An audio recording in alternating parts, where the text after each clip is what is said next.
Hello students, welcome to our class. हम लोग physics का पहला चैप्टर पढ़ रहे थे क्लास 12 का, जिसका नाम था वैद्युत आवेश तथा वैद्युत क्षेत्र। हमने पहले वैद्युत आवेश के बारे में पढ़ा कि आवेश क्या होता है, आवेश के प्रकार क्या होते हैं। इसको अगर आपने नहीं पढ़ा हो तो इसका लिंक सब्सक्रिप्शन में लिंक वीडियो पढ़ा है, देख लीजिए। तो सबसे पहले वैद्युत क्षेत्र आइए, वैद्युत क्षेत्र क्या होता है। वैद्युत क्षेत्र की परिभाषा, किसी आवेश के कोई आवेश है, ये किसी आवेश के चारों ओर का वह क्षेत्र, किसी आवेश के चारों ओर का वह क्षेत्र जिसमें कोई दूसरा आवेश, किसी आवेश के चारों ओर का वह क्षेत्र जिसमें कोई दूसरा आवेश वैद्युत बल का अनुभव करता है। इस आवेश को मतलब कोई आवेश रखा है, उसके चारों ओर का वह क्षेत्र जिसमें कोई दूसरा आवेश रखा है, उसमें अनुभव हो रहा है वैद्युत बल का हो रहा है, और वैद्युत क्षेत्र तो वैद्युत बल का। तो किसी आवेश के चारों ओर का वह क्षेत्र, किसी आवेश के चारों ओर का वह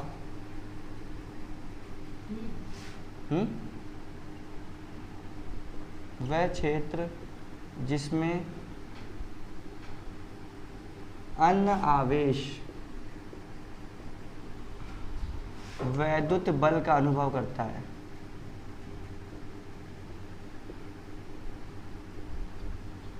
का अनुभव करता है, वैद्युत क्षेत्र कहलाता है। किसी आवेश के चारों ओर का वह क्षेत्र जिसमें अन्य आवेश वैद्युत बल का अनुभव करता है, वैद्युत क्षेत्र कहलाता है। तो हम लोग समझ गए, क्योंकि बात वैद्युत क्षेत्र की होगी तो उसमें वैद्युत बल लगेगा, अगर बात गुरुत्वीय क्षेत्र की होगी तो उसमें गुरुत्वीय बल लगेगा। तो अब नेक्स्ट डेफिनेशन देखते हैं हम लोग वैद्युत द्विध्रुव की। वैद्युत द्विध्रुव, वैद्युत द्विध्रुव है क्या, इसको आज समझेंगे अच्छे से। क्या है देखते हैं। वैद्युत द्विध्रुव जो है एक ऐसी संरचना है, ये बिंदु ए है, ये बिंदु बी है। वैद्युत द्विध्रुव एक ऐसी संरचना है जिसमें परिमाण में समान आवेश Q, परिमाण का मतलब होता है कि उसकी वैल्यू यहाँ पर भी Q है, यहाँ पर भी Q, परिमाण में समान किंतु विपरीत आवेश, एक तरफ प्लस एक तरफ माइनस। परिमाण में समान किंतु विपरीत आवेश एक दूसरे से 2l दूरी पर स्थित हो तो उसे वैद्युत द्विध्रुव कहते हैं। ये संरचना क्या कहलाएगी, वैद्युत द्विध्रुव। तो ऐसी संरचना जिसमें परिमाण में समान किंतु विपरीत आवेश प्लस माइनस है, एक दूसरे से 2l दूरी पर स्थित हो तो उसे वैद्युत द्विध्रुव कहते हैं। इसको नोट कर लें। नेक्स्ट हेडिंग देखेंगे हम लोग, वैद्युत द्विध्रुव आघूर्ण क्या है।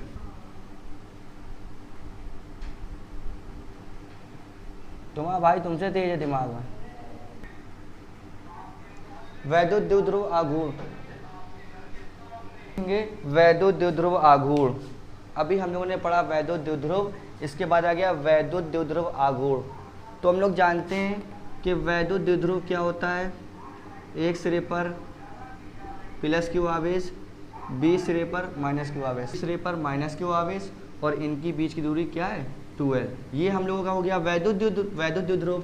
हम लोगों को पढ़ना है वैद्युत द्विध्रुव आघूर्ण। तो वैद्युत द्विध्रुव आघूर्ण को P से प्रदर्शित करते हैं, किससे, P से।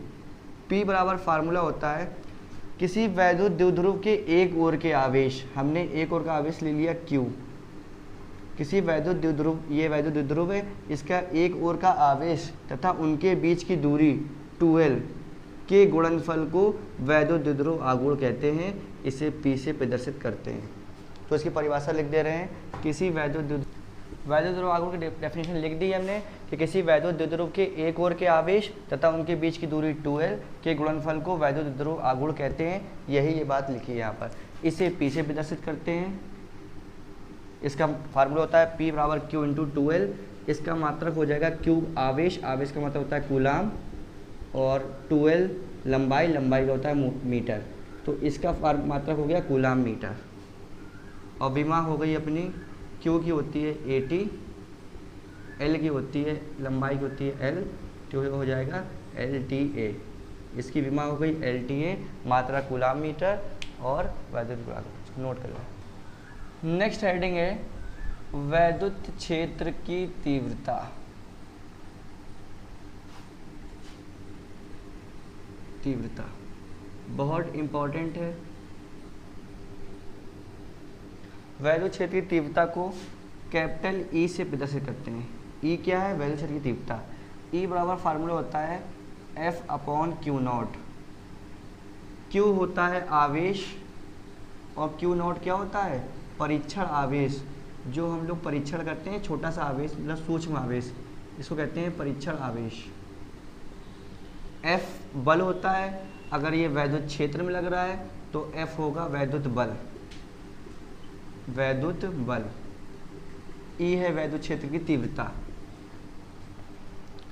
तो फार्मूला से डेफिनेशन बन गई हमारी कि वैद्युत बल तथा परीक्षण आवेश के अनुपात को, रेशियो में लिखा है, वैद्युत बल और परीक्षण आवेश के अनुपात को वैद्युत क्षेत्र की तीव्रता कहते हैं। इसे कैपिटल E से प्रदर्शित करते हैं। इसका मात्रा क्या हो जाएगा? न्यूटन। बल का क्या होता है? न्यूटन बटे में अपॉन प्रति कूलाम। इसका मात्रा हो गया न्यूटन प्रति कूलाम। डेफिनेशन लिख दे रहे हैं कि किसी वैद्युत क्षेत्र में, किसी वैद्युत क्षेत्र में वैद्युत बल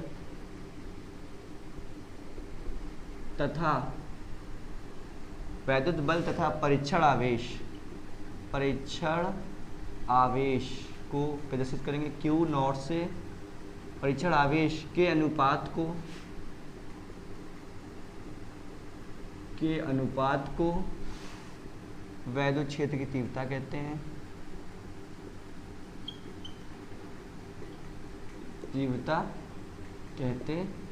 इसे E से प्रदर्शित करते हैं। E बराबर फार्मूला होता है F/Q0। मात्रक हो गया है। अब हम लोग देखेंगे इसका राशि।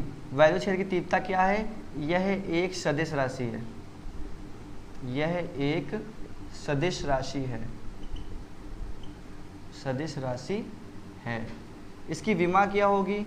विमा निकालने का तरीका क्या है? E बराबर फार्मूला क्या होता है? F/Q0। F की विमा होती है mLT-2। Q की होती है AT। ये ऊपर जाएगा, mLT-3 हो जाएगा A-1। ये इसकी विमा हो गई। तो परिभाषा, मात्रक, राशि और इसकी विमा नोट कर लीजिए इतना। अब नेक्स्ट हेडिंग हम लोग देखेंगे वैद्युत बल रेखाएं। वैद्युत बल रेखाएं। वैद्युत बल रेखाएं क्या होती हैं? वैद्युत बल रेखाएं वैद्युत क्षेत्र में खींचा गया वह काल्पनिक वक्र है। कोई वैद्युत क्षेत्र है, उसमें खींचा गया वह काल्पनिक निष्कोण वक्र है जिस पर स्वतंत्र एकांक धनावेश चलता है, उसे वैद्युत बल रेखाएं कहते हैं। वैद्युत बल रेखाओं की डेफिनेशन हो गई, वैद्युत बल रेखा किसी भी वैद्युत क्षेत्र में खींचा गया वह काल्पनिक निष्कोण वक्र है जिस पर स्वतंत्र एकांक धनावेश चलता है। और किसी भी, मेन पॉइंट क्या होगा यहाँ पे इंपॉर्टेंट, किसी भी वैद्युत क्षेत्र को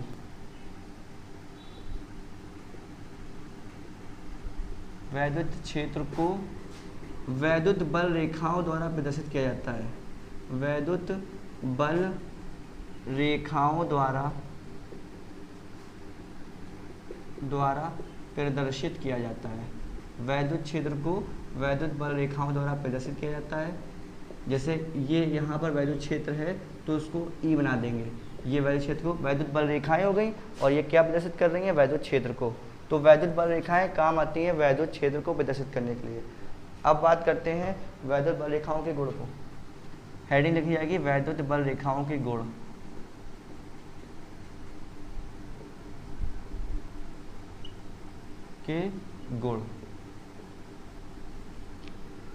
वैद्युत बल रेखाओं का पहला गुण होता है, जो वैद्युत बल रेखाएं होती हैं वो क्या होता है?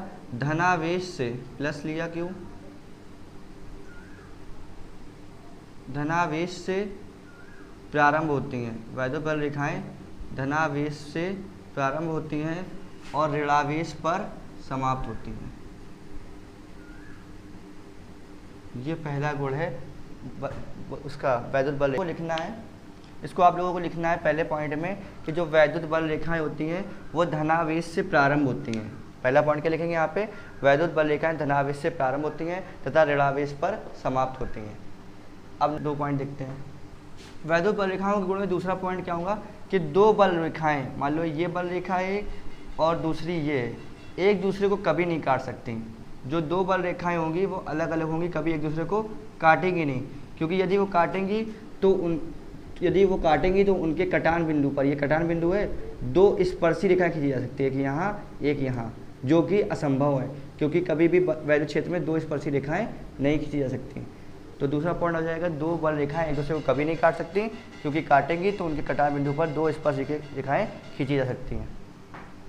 नंबर 3 पॉइंट होगा, वैद्युत बल रेखाओं के गुण चल रहे थे, नंबर 3 पॉइंट होगा ये रेखाएं, मतलब वैद्युत बल रेखाएं अपनी लंबाई ये मान लो लंबवत दिशा में एक दूसरे से दूर हटने का प्रयास करती हैं। मतलब कभी भी लंबाई की लंबवत दिशा में एक दूसरे से पास नहीं आती बल्कि दूर हटने का प्रयास करती हैं।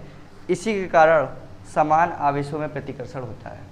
इसको नोट करें, वैद्युत बल रेखाएं और वैद्युत बल रेखाओं के गुण। ये टॉपिक यहीं तक कंप्लीट। नेक्स्ट अपना टॉपिक है कूलाम का नियम, जो नेक्स्ट वीडियो में आएगा।